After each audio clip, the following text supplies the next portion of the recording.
Well, well, well, look what we have here. The moderate, the centrist, the corporatist candidates have rallied around Joe Biden and given him their endorsement, bent to the knee. So Pete Buttigieg, Amy Klobuchar, and even Beto O'Rourke, crawling out of the woodwork, have come out and endorsed Joe Biden at a rally in Texas. Ain't that swell? Oh, this is so funny watching all of them bend the knee. You know, they went on for months and months talking about how they're so much better than Joe Biden and they're the only path forward. They're the only ones that can appease progressives and moderates. And no. Their puppet masters, the billionaire donor class, made them fall in line now and bend the knee to Joe Biden and coalesce all their support behind him. So, I mean, not only did they drop out of the race in order to put Joe Biden in a strategic advantage and give him viability and try to prop him up against Bernie Sanders, on top of that strategic move, they've now openly endorsed him.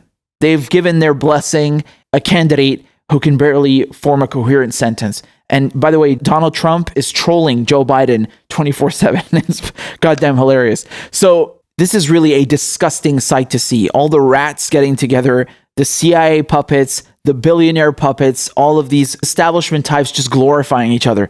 It's really nasty. So just take a look at the clip. And it is in the name of that very same goal that I'm delighted to endorse and support Joe Biden for president. I'm looking for a president who will draw out what is best in each of us. And I'm encouraging everybody who is part of my campaign to join me because we have found that leader in Vice President, soon to be President, Joe Biden. We need to unite our party and our country. And that is why today I am ending my campaign and endorsing Joe Biden for president. Elections. And we need somebody who can beat him. And in Joe Biden, we have that man. We have someone who, in fact, is the antithesis of Donald Trump. It's really such a pathetic sight. Now, what's really funny is how they all said that they're so much better than Joe Biden. As a matter of fact, here's a clip of Beto O'Rourke talking about Biden months ago. So we cannot return to the past. We cannot simply be about defeating Donald Trump. So is Joe Biden a return to the past? He is. And that cannot be who we are going forward. We've got to be bigger. We've got to be bolder. We have to set a much higher mark. This shows you the hypocrisy, the games that they play, the double standard, the whole shenanigans. It's all a game. And you see now the might of the Democratic Party, how they are willing to coalesce and get together to stop an existential threat. This is actually something that the Republican Party couldn't do in 2016. They couldn't form a unity to stop Donald Trump. So that's an interesting thing. And it's really fascinating watching them all fall in line in the Democratic Party right before Super Tuesday without hesitation. They all drop out. They immediately fall in line. They endorse Joe Biden. They put all their efforts together to make sure that they can stop Bernie Sanders. Here's the kicker. Obama also had a role in this. Mr. Buttigieg talked with Mr. Biden and former President Barack Obama on Sunday night, according to a Democratic official familiar with the conversations. Mr. Biden asked for Mr. Buttigieg's support, and the former mayor indicated he would consider the request. Mr. Buttigieg wants to sleep on the decision, he told aides, some of whom believe he should move quickly to endorse Mr. Biden. Mr. Obama did not specifically encourage Mr. Buttigieg to endorse Mr. Biden, said the official, but Mr. Obama did note that Mr. Buttigieg has considerable leverage at the moment and should think about how best to use it. Should Mr. Buttigieg endorse Mr. Biden on Monday, it could reshape the Democratic primary if many of his supporters shift to Mr. Biden, creating a more formidable centrist challenge to Mr. Sanders' progressive movement.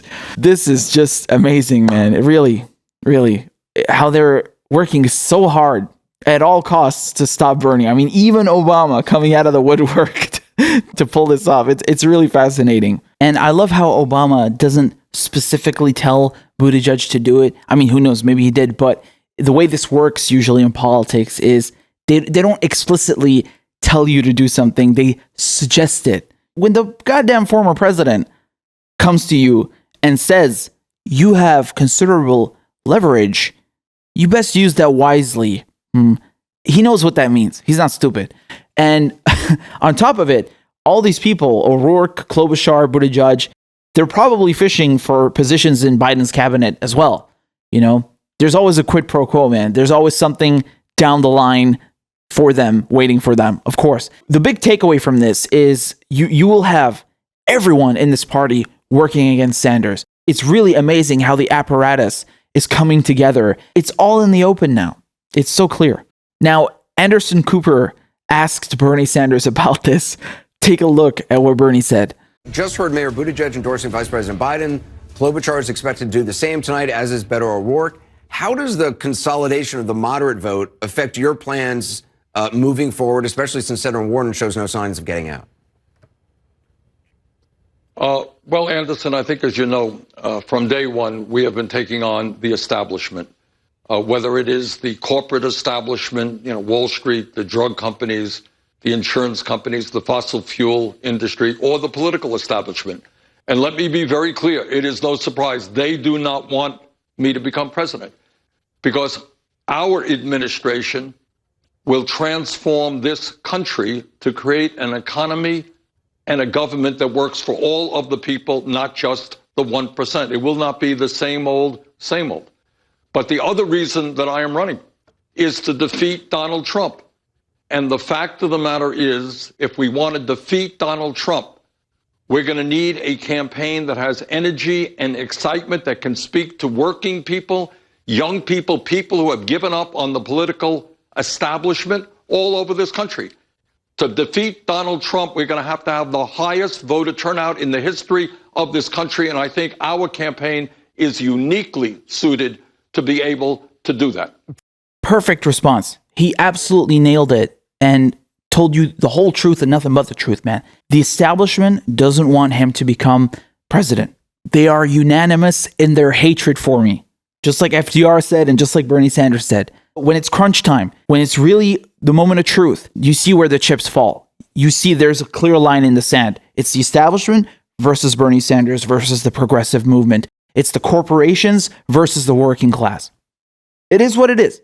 He laid it out perfectly for you. And another important point, it's not just that the establishment doesn't want Bernie Sanders to win. It's that the only way you can win is with a working class movement, a multi-generational, multiracial movement that Bernie Sanders has. No other candidate has that. And he told you people are sick of this moderate nonsense. So the fact that you have consolidation under the moderate candidate, Joe Biden, doesn't mean you're going to win. We already know that Donald Trump is going to wipe the floor with Joe Biden for other reasons, but running a moderate just doesn't work. Look at 2016. That didn't work out too well, did it? Hillary Clinton lost. Even though she won the popular vote, it just didn't work out. And that's not the first time a centrist loses or a moderate loses. You need a progressive grassroots movement to beat Donald Trump. And Bernie Sanders is the only one that has that. Okay, Joe Biden can't even fill up a gymnasium. Bernie Sanders had 35,000 people yesterday in LA, 13,000 people the other day in Boston, tens of thousands of people in Texas, in LA. I mean, this is all the time. It's not just a one-off thing. This is all the time. No one is drawing crowds like that. No one is raising money like that. No one has the same kind of enthusiasm. That much is very clear. And running a moderate like Joe Biden, I mean, this is going to be 2016 all over again. All over again. Guaranteed. Like, if Joe Biden gets the nomination, the second they announce that Donald Trump is having another 4 years. I mean, don't even trip. All right. So that was a great answer by Bernie Sanders. He really nails it. It's very two important points that, yeah, I know they hate me. I know the establishment and not just the political establishment, but the billionaire class and the corporations don't want me. And on top of it, if you want to beat Donald Trump, you can't do that with a moderate. That's it. Now, he also said something else at the latest rally. Take a look at that. The political establishment is getting nervous. And they look at rallies like this at St. Paul, and they say, what's going on here?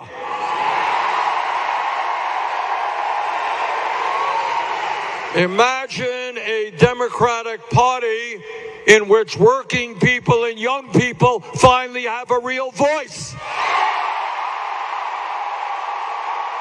What they're trying to do here is not just stop Bernie Sanders. They're trying to stop the poor. They're trying to stop people of color. They're trying to stop the working class. They're trying to stop lower income people. They're trying to stop gays, trans. The establishment is trying to stop them from having a voice.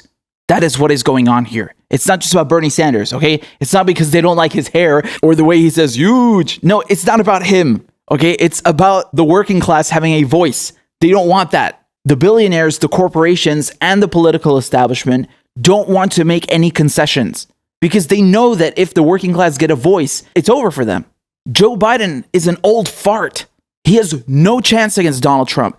And it's so disgusting seeing these rats come together in this nest and endorse him. And it's so disgusting. Like, it makes me want to puke. They will do anything to make sure you don't have healthcare. I mean, think of that for a second. These people are getting behind a candidate who doesn't want to legalize marijuana, who doesn't want people to have universal healthcare, who doesn't want to raise the minimum wage. He voted for the Iraq War. He voted for NAFTA. He wrote the crime bill. It is a disaster. Hillary, I mean, for all her faults, she was 1,000,000 times more charismatic and popular than this chump, and she still lost. Let that sink in for a second. Hillary Clinton won the popular vote. She should be the president right now. I mean, as bad as she should be the president by any Democratic standards. And she still lost against that orange clown, Donald Trump, right? Joe Biden has nowhere near the same kind of popularity and support as Hillary Clinton does. I mean, let's be honest here. They think that he's going to win? No, it's fantasy. And Elizabeth Warren refusing to bow out. I mean, it's so disgustingly selfish what she's doing. She has burned all her bridges with the progressive movement, but I have another video on her coming in a bit. So anyway, it's really interesting. It's really crazy watching the Democratic establishment behind the scenes, out in the open, just as a whole, as an apparatus, working to stop Bernie Sanders. It's so blatant right now. I mean, the average voter has to recognize what's going on here, and they have to pick a side. And picking the side of the moderates, of the centrists, of the establishment, the status quo, it's not going to work. You're going to give Donald Trump another 4 years.